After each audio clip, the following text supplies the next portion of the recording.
The title of your book is How to Watch Football. Yeah. Are you teasing people with this title? No, the thing is, everybody is right in a certain way how to watch football. Most people follow just the ball. But the danger is not when a man with the ball. The danger is when people not without the ball.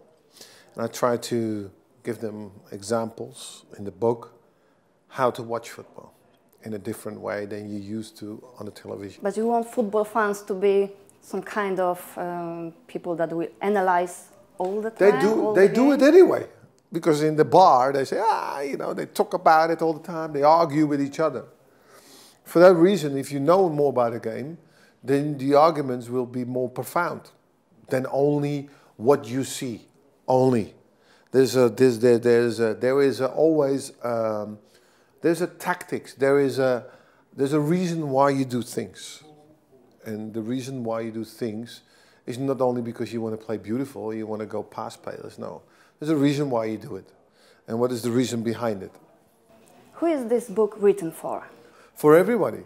It's not that technical. It's not that tactical. I give you examples of what I played and the good things with some good things. And it's easy to follow. It's not very much difficult tactics and all kinds of arrows and things like that. It's easy to follow. What's the biggest challenge for Dutch football right now? The biggest challenge is to get as close as we can to the top. We're not going to get to the top because we don't have the money. And the money now is in England because of a lot of people who pay for it, want to see it. We in Holland, we are a small country. Not many people pay for football. So you cannot earn a lot of money out of pay revenues. For that reason, we have to battle all the time against the countries with a lot of money. When I played, the money was always in Italy. So a lot of good players went there, and that was the biggest competition. Now you have Germany, you have Spain, and you have England. We have more money than anyone else. But do you agree that the money in football is a real problem for Dutch national team? I don't think so. Maybe for football clubs. Yeah, that's what you ask me. I ask for football. For football, for a lot of what happens also is that a lot of players, 16 years old, 17 years old, they get already asked to go to England in the academies. I want you to play football first in the first team in Holland. You have experience, and then you can go somewhere. But when you're 16, 17, you don't play first team football because the top 5, there's not many talents in that team. All the talents is not there. There's always players who already done something in their career because they need to win immediately. Sometimes they have no patience to put a talented football player in there, especially not the one who never played in the first team. So for that reason, I said to a lot of young players, stay in Holland, play first team football there a couple of years, and then make the move. So that is only a little bit of players that left. We have players at Feyenoord as well, with PSV Eindhoven. They all left, and later on they came, Bruma. Bruma played a lot of times for nothing. Ake, who plays now for Chelsea, sits on the bench. So that's a pity. I want people to play. And Ake could better play at Bournemouth. He was playing. Chelsea asked him back to come and play, and he sits on the bench again. That's not good for the Dutch team. And now there's a new role in your career right now as assistant to the coach of national team. What's your plan to heal Dutch football?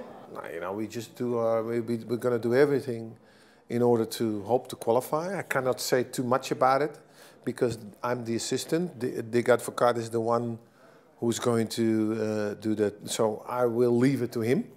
And of course, I'm going to help him as much as I can. But what would you like to achieve as an assistant to the coach? I just want to add all the experience I have as a football player. And watching football these days, can you compare it to football 20, 30 years ago? It's still the same. The only thing is it's a higher pace. It's quicker. And football players run a little bit more. Not a little bit. Kilometers more. Physically, you have to be more. You have to be stronger. But the tactics and everything is still the same. That doesn't change. Certain things. For instance, in my days, you had a right winger was a right-footed. right winger. Now you have a right winger who's left-footed, like Arjen Robben, goes inside. That is a little bit different. The right back nowadays is more like a winger than it was in my days. Not so much, because also in my days, the right back and left back, they came forward all the time. So, but the most important thing is the pace of the game. It's quicker. But more globally, what has changed, in your opinion? The money. The money changed everything? There's more money now. In my days, I was 6 million euros, was the highest paid player. Now it's 100 million. Yeah, but it will be even more money in football. Oh yeah, I think because, you know why? Because people love the game. And everybody wants to see it. And everybody wants these players to, you have all these famous players. It's fantastic to have all these players. And of course the difference is now, there's social media, there's more streaming of games. You can watch the game on your phone, all this kind of things. We didn't have that in our days. But do you think that money can destroy modern football? I didn't say that, no. The money is important because it's an investment in our game. Beautiful stadiums we have. I think the UEFA did a great job with the Champions League. All these things become more bigger and bigger and bigger. So I'm happy with the fact how football develops. And how about young players?